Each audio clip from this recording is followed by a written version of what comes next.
시청자 여러분 안녕하십니까? 헬로티비 뉴스입니다. 서울 혁신파크 부지 개발 사업을 둘러싼 갈등이 지속되고 있습니다. 지역 시민사회뿐 아니라 지역 정치권에서도 민간 매각에 대한 반대 목소리를 높이고 있습니다. 현재 혁신파크 부지 민간 매각 절차가 진행되고 있는 가운데 서울 혁신파크는 은평 세무서 등이 들어서 있는 건물 일부만 남겨두고 철거 공사가 한창인데요. 이런 상황에서 더불어민주당 서울시당 새로운 서울준비특별위원회가 부지 민간 매각 계획 철회를 촉구하고 나섰습니다. 새서울특위는 또 혁신파크 부지 개발에 대한 주민 설문조사도 진행했는데요. 이와 관련된 내용 새로운 서울준비특별위원회 위원장을 맡고 있는 박주민 의원 전화 연결해 자세히 들어봅니다. 의원님 안녕하십니까? 네, 안녕하십니까. 박주민입니다. 반갑습니다. 네, 이번 조사 결과를 보면 은평구민 60.9%가 서울 혁신파크 민간 매각에 반대하는 것으로 나타났습니다. 이 결과를 어떻게 해석하십니까? 잘 아시는 것처럼 서울 혁신파크 부지는 현재 남아있는 시유지 중에 가장 큰 규모의 부지입니다. 그리고 특히 우리 은평 구민분들은 오랫동안 그 부지에 공공적 개발을 통해서 지역 주민들이 원하는 시설이 들어오는 것들을 바라오고 계셨어요. 그런데 그런 공공성이나 이런 것들 담보가 불확실한 민간 매각 방식을 한다고 하니 그동안의 논의 이런 것들이 무시되는 것 아니냐라고 생각을 하셨던 것 같습니다. 그래서 민간 매각에 대해서 반대하는 여론이 높게 조사된 것 같습니다. 네, 응답자 대부분이 민간 주도가 아닌 공공 주도 개발 방식이 적합하다고 답했고 특히 혁신파크 이용 경험이 많은 녹번동에서 반대한다는 의견이 많았는데요.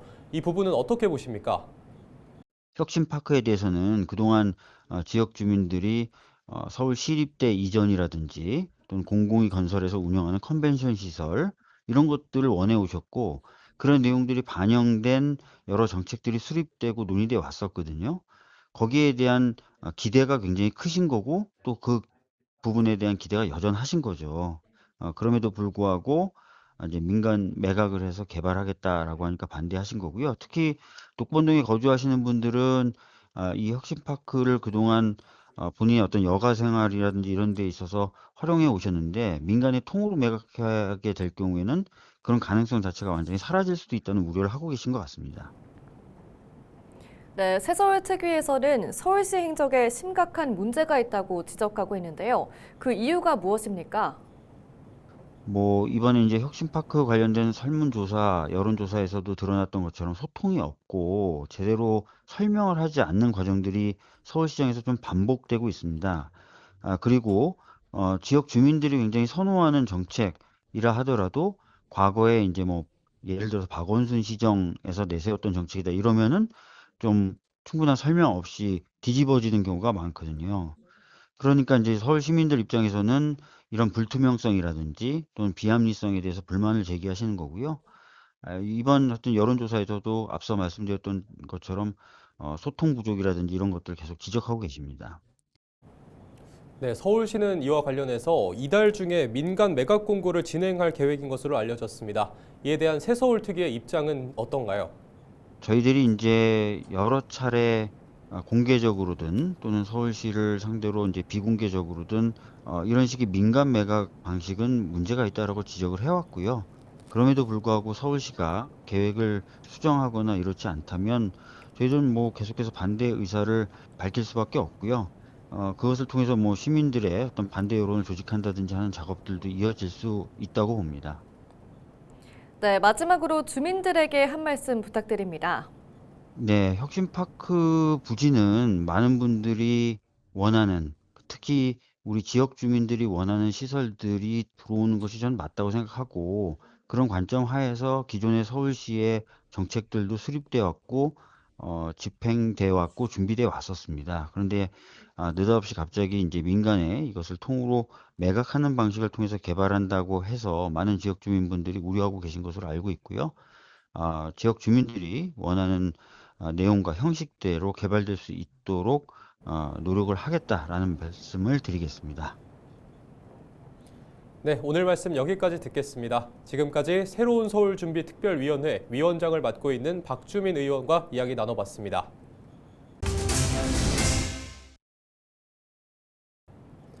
부산 호텔 신축 공사장 화재로 지자체와 소방, 산업안전당국이 다시 전국 공사 현장의 화재 안전을 점검하고 있습니다.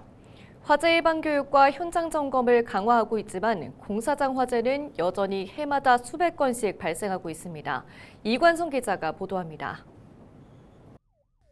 부산 호텔 신축 공사장 화재는 인테리어 자재들이 쌓여있는 마감 작업 과정에서 발생했습니다. 현장에는 목재와 단열재, 페인트 등 불이 옮겨붙기 쉬운 자재들이 많았고 통로를 포함한 실내 곳곳에 보관하다 보니 화재 발생 시 대피도 취약한 환경이었습니다. 이런 상황에서 화재가 발생하면 가연성 자재들은 대형 화재를 일으킬 수 있고 작업자들은 위험한 상황에 놓이게 됩니다. 이 같은 위험 때문에 소방당국과 산업안전당국은 화재 예방 교육과 공사 현장 점검을 반복하고 있습니다. 하지만 공사장 화재는 크게 줄지 않고 있습니다. 지난해까지 최근 5년간 공사장에서 발생한 화재는 2,700여 건이 넘습니다. 해마다 400에서 600여 건의 화재가 발생했는데 사망자도 46명에 이릅니다. 공사장에서 용접이나 절단 작업 등으로 발생한 불꽃이 가연성 물질에 옮겨 붙으면 삽시간에 대형 화재가 발생할 수 있습니다. 이런 상황을 막기 위해 산업안전보건법은 용접 작업 반경 11m 이내 건물 내부에 가연성 물질이 있을 경우 화재 감시자도 두도록 하고 있습니다. 화재 안전 감시자, 화재 감시자라고 이렇게 두는 이유는 현장의 화재 안전에 대한 사전 조치, 그리고 작업 중의 안전, 그다음 사후의 안전 조치에 대한 부분들을 직접 확인할 수 있도록 배치하도록 하고 있는 거거든요. 이분들의 어떤 역할과 어떤 임무, 심지어 화재 진압이라든지 초동 대응의 어떤 임무까지를 해야 된다라는 부분들의 어떤 설정이 필요하고. 소방청은 공사장 화재 예방을 위해 전국 대형 공사장 대상 긴급 화재 안전 조사를 시작했습니다. 피난 대피로를 제대로 확보하고 있는지, 우레탄 폼 등 가연물과 용접기 사용을 안전하게 하고 있는지, 또 화재 안전 기준을 잘 지키고 있는지 자세히 살펴볼 계획입니다. 헬로우TV 뉴스 이관서입니다. 인천시가 내년 7월부터 새롭게 출범하는 행정체제 개편을 앞두고 속도를 내고 있습니다. 우선 시는 새로운 행정체제가 이른 시간 안에 자리 잡을 수 있도록 기초자치단체에 지원하는 교부금 비율을 높이기로 했습니다. 기존 20%였던 교부금 비율을 전국 광역시 평균인 22.03%보다 높은 22.3%로 높일 계획입니다.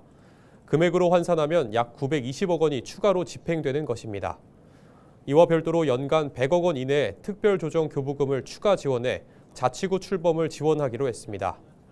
행정체제 개편 이전보다 재원이 부족한 자치구에 대해서는 재정 특례를 도입해 3년간 부족분을 채워줄 예정입니다. 또 신청사 건립이 필요한 영종구와 검단구를 위해 올해 기본계획을 수립해 내년부터 투자 심사 등 행정 절차에 들어갑니다. 그 전까지 영종구는 영종 하늘도시 내 민간 건물을 임차해 사용하고 검단구는 인천도시공사와 한국토지주택공사가 소유한 당하동 일부 토지를 무상으로 임대받아 완제품 수준의 임시청사를 마련하기로 했습니다. 한편 이날 유정복 인천시장과 김정헌 중구청장, 김찬진 동구청장과 강범석 서구청장은 인천형 행정체제 개편 출범을 위한 사자 업무 협약을 체결했습니다. 저출생 극복을 위해서는 현행 법정 근로시간인 주 40시간을 주 35시간으로 단축할 필요가 있다는 연구 결과가 나왔습니다. 경기연구원은 저출생 극복 근로시간 단축과 일생활균형 확보부터라는 제목의 보고서를 발간했다고 18일 밝혔습니다. 경기연구원은 초저출산의 여러 요인 중 육아 관련 제도의 낮은 실효성과 장시간 근로 문화가 출산에 부정적 영향을 미친다고 분석했습니다. 실제로 경기연구원이 지난 2024년 전국 20세부터 59세 이하 근로자 1,000명을 대상으로 실시한 설문조사 결과 남자의 26.1%와 여자의 24.6%가 일상생활 균형을 이루는데 가장 어려운 이유로 장시간이라는 문화와 과도한 업무량을 꼽았습니다. 유정균 경기연구원 연구위원은 근로시간 단축과 함께 유연근무 등을 활용하면 일상생활 균형을 극대화할 수 있다며 주 40시간인 현행 법정 근로시간을 주 35시간으로 단축하는 것이 바람직하다고 말했습니다. 서울시가 범죄 예방과 정보 접근성 강화를 위해 지능형 CCTV와 공공 와이파이를 확대합니다. 먼저 시는 빅데이터 분석을 통해 범죄 취약 지역 449곳에 지능형 CCTV 1,796대를 설치하고 일반 CCTV 25,533대는 지능형으로 전환한다고 밝혔습니다. 또 노후 CCTV 3,400여 대도 고화질로 교체하고 보안에 취약할 수 있다는 우려가 있었던 중국산 CCTV를 우선 교체하기로 했습니다. 더불어 기존 34,000대 설치돼 있는 공공 와이파이를 디지털 취약계층 이용시설 등 280대를 신설하고 450대는 빠르고 안정적인 와이파이 6 이상 최신 기기로 교체할 예정입니다. 올해 서울에는 교통약자 보호구역이 50곳 더 늘어납니다. 서울시는 올해 이동동선이나 교통사고, 시기를 종합적으로 고려해 보호구역을 추가 지정할 예정입니다.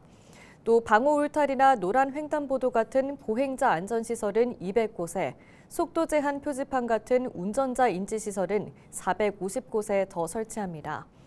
이 밖에 무단횡단을 하면 경고음을 내는 음성안내 신호기나 자동으로 보행시간을 연장해주는 스마트 안전시설도 73곳에 확충할 계획입니다.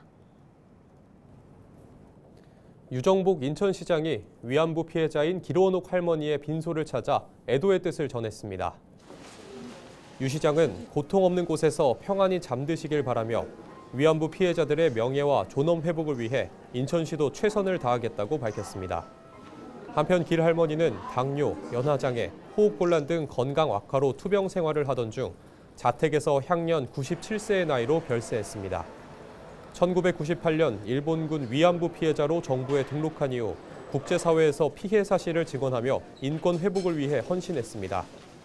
특히 유엔 인권이사회와 국제노동기구 총회 등에 참석해 일본군 성노예제 문제를 국제사회에 알렸으며 세계 여러 나라에서 전시 성폭력 피해자의 권리를 위해 활동해 왔습니다. 경기도가 오는 21일 의정부시청 대강당에서 주한미군 반환공여구역의 활용과 개발을 위한 정책 토론회를 개최합니다. 토론회는 반환공여지의 활용과 개발을 위한 법 제도 개정 방안을 논의하기 위해 마련됐습니다. 경기연구원과 입법정책연구원 등 전문가들이 참여해 반환공여구역의 제도적 개선 방안과 주한미군 반환구역의 활용 실태 등을 발표할 예정입니다. 도는 정책 토론회에서 논의된 의견을 주한미군 공여구역 발전 및 지원 계획 수립 용역에 활용할 계획입니다.